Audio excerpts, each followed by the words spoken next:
one of the, maybe not the most impact, but one of the most impactful games on the slate. Ole Miss going to Alabama. An Ole Miss victory, man. How would we view Lane Kiffin if they go into Bryant-Denny Stadium and Lane Kiffin beats his former boss and Nick Saban? Whew. Can we imagine what that would be like? Can we imagine the Lane Kiffin post-game press conference for a second? That'd be incredible. That'll be electric in the air in Oxford, Mississippi when they get back. I think you'd have to start viewing Lane Kiffin as a tier 1 coach in college football. Now, is that an overreaction? Probably. But I think it's fair for us to lean that way if you go and beat the greatest of all time at his crib. I'm talking about Steve Sarkisian that way right now. I think we talk about Lane Kiffin that way. Also, in the SEC race, I think there's a very real case for Ole Miss to be at the top of the SEC West. And if not the top, what are they, 1B behind LSU? And we'll get that game next week. I'll say this too. If Ole Miss does beat Alabama, very, very, very, very possible that we end up going to that game. So keep an eye out for that announcement. But if Alabama loses this game, like I was talking about within this whole scenario and impact world we're living in, we talked about it yesterday. I have a hard time believing that Alabama is really not Alabama until I see the dead body in 2023. If they lose at home for the second game this season, that to me would be okay. Now I see Alabama with 2 losses through week 4 of the season. Okay, that is the dead body. And the comparison I draw back is like anytime in a movie, whenever a character dies, I put that in air quotes for y'all that are listening on podcasts. Anytime a character dies, quote unquote, and then comes back later in the show, you never saw the body. You never saw that character actually die. Same thing for Bama. Everyone's saying Bama's down, Bama's dead, they lost to Texas, didn't look great against USF. Until I see it happen, until I see them with 2 losses, until I see them lose to Ole Miss, I'm not going to believe it.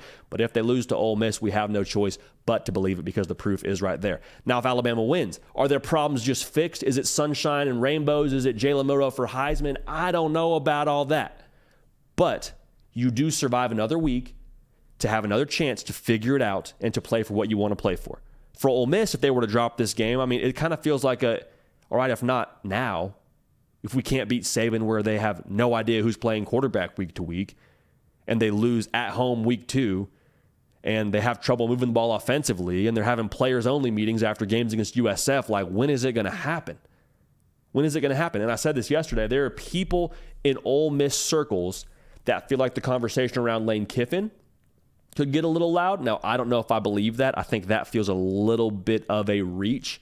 But I understand there would be that feeling of, okay, we're not content just sitting here at 3rd in the SEC West, brother.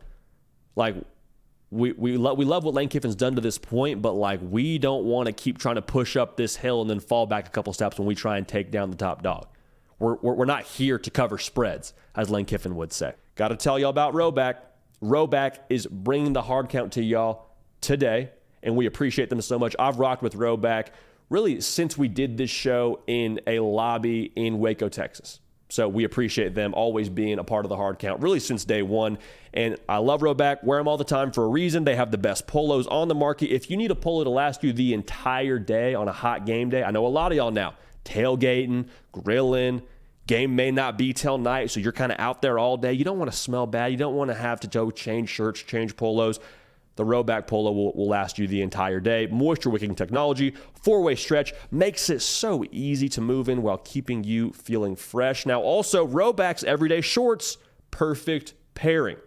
So comfortable, have elastic waistband, great fabric that is made to stretch. Roback also been in the NIL game a little bit, all right? They have led the NIL charge, signing partnerships with guys like Cade Klubnik, Kyle McCord, Nick Singleton, Jalen Milroe, Audric Estime, all guys with very big spots this upcoming weekend.